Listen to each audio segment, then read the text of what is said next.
Item ಯಾವುದೇ ಇರಲಿ try ಮಾಡಿ ಆಚಿ ಚಿಕನ್ ಮಸಾಲಾ. ದಲಿತ ಒಳ ಮೀಸಲಾತಿ ವಿಧೇಯಕಕ್ಕೆ ರಾಜ್ಯಪಾಲರು ಅಂಕಿತವನ್ನ ಹಾಕಿದ್ದಾರೆ.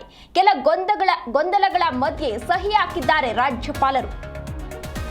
ದಲಿತ ಒಳ ಮೀಸಲಾತಿ ವಿಧೇಯಕಕ್ಕೆ ರಾಜ್ಯಪಾಲರು ಅಂಕಿತವನ್ನ ಹಾಕಿದ್ದಾರೆ. ಕೆಲ ಗೊಂದಲಗಳ ಮಧ್ಯೆ ಸಹಿ ಹಾಕಿದ್ದಾರೆ ರಾಜ್ಯಪಾಲರು.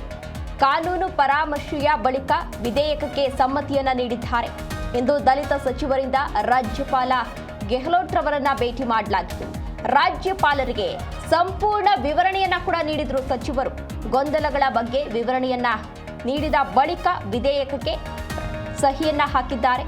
ಧಾರವಾಡದ ಉದ್ಯೋಗಾಕಾಂಕ್ಷಿಗಳ ಪ್ರತಿಭಟನೆ ವಿಚಾರವನ್ನ ಕೂಡ ಇದೇ ಸಂದರ್ಭದಲ್ಲಿ ಪ್ರಸ್ತಾಪವನ್ನ ಮಾಡಲಾಗಿದೆ. ಮೀಸಲಾತಿ ಪೆಂಡಿಂಗ್ನಿಂದ ಆಗಿರುವಂತಹ ನೇಮಕಾತಿ ವಿಳಂಬದ ಬಗ್ಗೆ ಪ್ರಸ್ತಾಪವನ್ನ ಮಾಡಿದ್ರು. ಜೊತೆಗೆ ಮುಂಬಡ್ತಿ ನೇಮಕಾತಿ ಬಗ್ಗೆ ಇರುವಂತಹ ಗೊಂದಲಗಳ ಬಗ್ಗೆ ವಿವರಣೆಯನ್ನ ಕೂಡ ನೀಡಲಾಗಿತ್ತು. ಹೀಗಾಗಿ ಮತ್ತೊಮ್ಮೆ ಕಾನೂನು ಪರಾಮರ್ಶಿಸಿ ಅಂಗೀಕಾರವನ್ನ ಹಾಕಿದ್ದಾರೆ ರಾಜ್ಯಪಾಲರು. ಈ ಒಳ ಮೀಸಲಾತಿ ವಿಚಾರ ಏನಿತ್ತು ಸಾಕಷ್ಟು ಚರ್ಚೆಗೆ ಗ್ರಾಸವಾಗಿತ್ತು. ಈ ವಿಚಾರಕ್ಕೆ ಸಂಬಂಧಪಟ್ಟಂತೆ ಈಗಾಗಲೇ ಸಾಕಷ್ಟು ನಾಯಕರು ಕೂಡ ರಿಯಾಕ್ಟ್ ಅನ್ನ ಮಾಡ್ತಾ ಇದ್ದು, ಅದರ ಜೊತೆಗೆ ಇದೀಗ ದಲಿತ ಒಳ ಮೀಸಲಾತಿ ವಿಧೇಯಕಕ್ಕೆ ರಾಜ್ಯಪಾಲರು ಅಂಕಿತವನ್ನ ಹಾಕಿದ್ದಾರೆ. ಇದೇ ವಿಚಾರಕ್ಕೆ ಸಂಬಂಧಪಟ್ಟಂತೆ ಹೆಚ್ಚಿನ ಡೀಟೇಲ್ಸ್ ಅನ್ನು ನೀಡಿದ್ದಾರೆ ನಮ್ಮ ಪ್ರತಿನಿಧಿ ರಾಜಪ್ಪ. ರಾಜಪ್ಪ, ದಲಿತ ಸಚಿವರುಗಳು ಈಗಾಗಲೇ ರಾಜ್ಯಪಾಲರನ್ನ ಭೇಟಿ ಮಾಡಿದ್ರು. ಭೇಟಿ ಮಾಡಿದಂತಹ ಸಂದರ್ಭದಲ್ಲಿ ಯಾವೆಲ್ಲ ವಿಚಾರಗಳನ್ನ ಪ್ರಸ್ತಾಪ ಮಾಡಿದ್ರು, ಅದರ ಜೊತೆಗೆ ಈಗ ಸಹಿ ಹಾಕಿದ್ದಾರೆ, ಏನಿದೆ ಅಪ್ಡೇಟ್ಸ್? ತೇಜಸ್ವಿನಿ, ಈ ಒಂದು ಏನು SC/ST ಒಳ ಮೀಸಲಾತಿಗೆ ಸಂಬಂಧಪಟ್ಟಂತೆ ಇತ್ತೀಚೆಗೆ ದೊಡ್ಡ ಮಟ್ಟದ ಚರ್ಚೆ ಆಗಿತ್ತು ಮತ್ತು ವಿಪಕ್ಷಗಳು ಸಹ ಸಾಕಷ್ಟು ಆರೋಪವನ್ನು ಮಾಡಿದ್ರು. ದಲಿತ ವಿಶೇಷವಾಗಿ ಎಡ ಸಮುದಾಯದ ಸಚಿವರುಗಳು ಸಹ ಸಮುದಾಯದ ನಾಯಕರು ರಾಜ್ಯಪಾಲರನ್ನು ಭೇಟಿ ಮಾಡಿಕೊಂಡು ಈ ಒಂದು ಯಾವುದೇ ಕಾರಣಕ್ಕೂ ಇದಕ್ಕೆ ಅನುಮೋದನೆ ಕೊಡಬೇಡಿ, ಇದು ಏನು ವೈಜ್ಞಾನಿಕವಾಗಿ ಇಲ್ಲ ಈ ಒಂದು ವಿಧೇಯಕ, ಹಾಗಾಗಿ ಅನುಮೋದನೆ ಕೊಡಬೇಡಿ ಅಂತ ಹೇಳಿದ್ರು. ವಿಚಿತ್ರ ಅಂತಂದ್ರೆ ಈ ಎಲ್ಲಾ ಸಚಿವರುಗಳು ಸಚಿವ ಸಂಪುಟ ಸಭೆಯಲ್ಲಿ ಅವರೇ ಇದ್ದುಕೊಂಡು ಅದಕ್ಕೆ ಅನುಮೋದನೆ ಕೊಟ್ಟಿದ್ರು ಮತ್ತು ಅಧಿವೇಶನದಲ್ಲೂ ಸಹ ಅವರು ಭಾಗಿಯಾಗಿದ್ಕೊಂಡು ಈ ಒಂದು ವಿಧೇಯಕ ಪಾಸ್ ಆಗೋ ಮಟ್ಟಿಗೆ ಅವರು ಚರ್ಚೆ ನಡೆಸಿ ಎಲ್ಲದಕ್ಕೂ ಸಹ ಸಹಮತವನ್ನು ವ್ಯಕ್ತಪಡಿಸಿದ್ರು. ಆದ್ರೆ ದಿಢೀರ್ ಅಂತ ಏಕಾಏಕಿ ಯಾವುದೇ ಕಾರಣಕ್ಕೂ ಈ ಒಂದು ವಿಧೇಯಕವನ್ನ ಏನು ಅನುಮೋದನೆ ಕೊಡಬಾರದು, ನಮ್ಮ ಸಮುದಾಯಕ್ಕೆ ವಿಶೇಷವಾಗಿ ಎಡ ಸಮುದಾಯಕ್ಕೆ ಅನ್ಯಾಯವಾಗುತ್ತೆ ಮತ್ತು ಅದರಿಂದಾಗಿ ಆ ಸಮುದಾಯಗಳ ಮೀಸಲಾತಿ ಹಕ್ಕನ್ನ ಕಳೆದುಕೊಳ್ಬೇಕಾಗತ್ತೆ ಅಂತ ವಿಷಯನ ಅವರು ಪ್ರಸ್ತಾಪ ಮಾಡಿದ್ರು. ಜೊತೆಗೆ ಅಲೆಮಾರಿ ಮತ್ತು ಅಲೆಮಾರಿ ಸಮುದಾಯಗಳಿತ್ತು, ಅವ್ರಿಗೂ ಸಹ 1% ಪ್ರಮಾಣದಲ್ಲಿ ಮೀಸಲಾತಿಯನ್ನು ಕೊಡಬೇಕಾಗಿತ್ತು, ಆದ್ರೆ ಹಂಚಿಕೆಯನ್ನ ಮಾಡಿಲ್ಲ.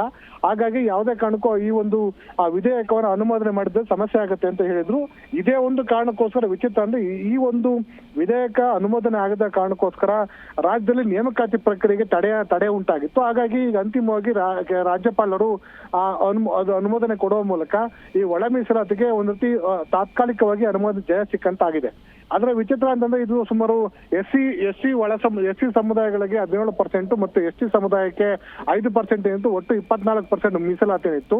ಆ ಮೀಸಲಾತಿ ಪ್ರಮಾಣ ಹಂಚಿಕೆ ಮಾಡಿದ್ರೆ ಇತರ ಸಮುದಾಯಗಳಿಗೆ ಮೀಸಲಾತಿ ಸಮಸ್ಯೆ ಆಗುತ್ತೆ ಅಂತ ಅನ್ನೋದು ಒಂದು ಚರ್ಚೆನೂ ಸಹ ಇದೆ.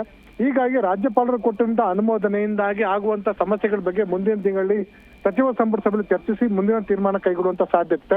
ಈಗ ರಾಜ್ಯ ಸರ್ಕಾರ ಈ ಒಂದು ವಿಷಯದಲ್ಲಿ ಸಚಿವ HK ಪಾಟೀಲ್ ಅವರು ರಾಜ್ಯಪಾಲರ ಭೇಟಿ ಮಾಡಿಕೊಂಡು ಯಾವುದೇ ಕಾರಣಕ್ಕೂ ಈ ಒಂದು ತಡೆಯನ್ನ ಹಿಡಿಬೇಡಿ, ಆದಷ್ಟು ಬೇಗ ನೀವು ಅನುಮೋದನೆ ಕೊಟ್ಟಿದ್ದೆ ಅದರಲ್ಲಿ ಮೀಸಲಾತಿ ಪ್ರಮಾಣ ಹೆಚ್ಚಳ ಮಾಡಿಕೊಂಡು ಅನುಮೋದನೆ ಅದರ ಒಂದು ಮುಂದಿಟ್ಕೊಂಡು ಈ ಒಂದು ನೇಮಕಾತಿ ಪ್ರಕ್ರಿಯೆನ ಮಾಡ್ತೀವಿ ಅಂತ ಒಂದು ವಿಷಯವನ್ನ ಅವ್ರ ಗಮನಕ್ಕೆ ತಂದಿದ್ರು. ಹಾಗಾಗಿ ಅಂತಿಮವಾಗಿ ರಾಜ್ಯಪಾಲರು ಅದಕ್ಕೆ ಅನುಮೋದನೆ ಕೊಟ್ಟಿದ್ದಾರೆ. ಒಟ್ಟಾರೆಯಾಗಿ ಈ ಒಂದು ಗೊಂದಲಕ್ಕೆ ವಿಶೇಷವಾಗಿ ನೇಮಕಾತಿ ಪ್ರಕ್ರಿಯೆಗೆ ಏನು ತಡೆ ಇತ್ತು, ವಿಶೇಷವಾಗಿ PSI ಇರ್ಬೋದು ಅಥವಾ KPSC ಎಕ್ಸಾಮ್ಗಳಿರ್ಬೋದು ಮತ್ತು ಬೇರೆ ಬೇರೆ ಇಲಾಖೆಗಳ ನೇಮಕಾತಿಗಳಿಗೆ ಇದು ಅಡ್ಡಿ ಆಗಿತ್ತು. ಹಾಗಾಗಿ ರಾಜ್ಯಪಾಲರು ಅನುಮೋದನೆ ಕೊಡುವ ಮೂಲಕ ಈ ಎಲ್ಲ ಗೊಂದಲಗಳಿಗೆ ಒಂದು ತೆರೆ ಬಿದ್ದಂತಾಗಿದೆ. ಹಾಗಾಗಿ ರಾಜ್ಯ ಸರ್ಕಾರ ವಿಶೇಷವಾಗಿ ಇಂದು ಅದೇ ವಿಷಯದ ಮೇಲೆ ಈಗೇನು ಮೊನ್ನೆ ಧಾರವಾಡದಲ್ಲಿ ನಡೆದಂತ ವಿದ್ಯಾರ್ಥಿಗಳ ಪ್ರತಿಭಟನೆ ಮಾಡಿ ಆದಷ್ಟು ಬೇಗ 2,75,000 ಖಾಲಿ ಹುದ್ದೆಗಳನ್ನ ಭರ್ತಿ ಮಾಡಿದ ಡಿಮ್ಯಾಂಡ್ ಅನ್ನು ಮಾಡಿದ್ರು. ಅವರು ಮೀಸಲಾತಿ ಕಾರಣಕ್ಕೋಸ್ಕರ ಅಡ್ಡಿಯಾಗಿದೆ ಅಂತ ಹೇಳ್ತಾ ಇದ್ರು. ಹಾಗಾಗಿ ಈಗ ರಾಜ್ಯಪಾಲರು ಕ್ಲಿಯರೆನ್ಸ್ ಮಾಡೋ ಕಾರಣಕ್ಕೋಸ್ಕರ ರಾಜ್ಯ ಸರ್ಕಾರಕ್ಕೆ ಒಂದು ರೀತಿ ಅನುವು ಮಾಡಿದಂತ ಆಗ್ತದೆ. ಹಾಗಾಗಿ ಮುಂಬರುವಂತ ಬಜೆಟ್ ನಲ್ಲಿ ಅದಕ್ಕೆ ಖಾಲಿ ಇರುವಂತ ಹುದ್ದೆಗಳನ್ನ ಭರ್ತಿ ಮಾಡ್ಲಿಕ್ಕೆ ಸುಮಾರು 1 ಲಕ್ಷಕ್ಕೆ ಹೆಚ್ಚು ಹುದ್ದೆಗಳನ್ನ ಭರ್ತಿ ಮಾಡ್ಲಿಕ್ಕೆ ಮುಖ್ಯಮಂತ್ರಿಗಳು ಒಪ್ಪಿಗೆ ಸೂಚಿಸುವಂತ ಸಾಧ್ಯತೆ ಮತ್ತು ಈಗ ಮೀಸಲಾತಿ ಪ್ರಮಾಣವನ್ನು ಹೆಚ್ಚಳ ಮಾಡೋದಿರ್ಬೋದು ಅಥವಾ ಮೀಸಲಾತಿ ಮರುಹಂಚಿಕೆ ಮಾಡಿರೋ ಕಾರಣಕ್ಕೋಸ್ಕರ ರಾಜ್ಯಪಾಲರು ಅನುಮೋದನೆ ಕೊಟ್ಟಿರೋ ಕಾರಣಕ್ಕೋಸ್ಕರ ಇನ್ನೂ ಸಹ ಅದು ಸುಲಭವಾಗುತ್ತೆ. ಹಾಗಾಗಿ ರಾಜ್ಯ ಸರ್ಕಾರಕ್ಕಿದ್ದಂತ ಒಂದು ಅಡ್ಡಿ ಆತಂಕ ಒಂದು ರೀತಿ ನಿವಾರಣೆ ಆದಂತಾಗಿದೆ. ತೇಜಸ್ವಿನಿ. ಓಕೆ, ಧನ್ಯವಾದ ರಾಜಪ್ಪ ಸುತ್ತೂರು ತಮ್ಮೆಲ್ಲ ಡೀಟೇಲ್ಸ್ಗಾಗಿ.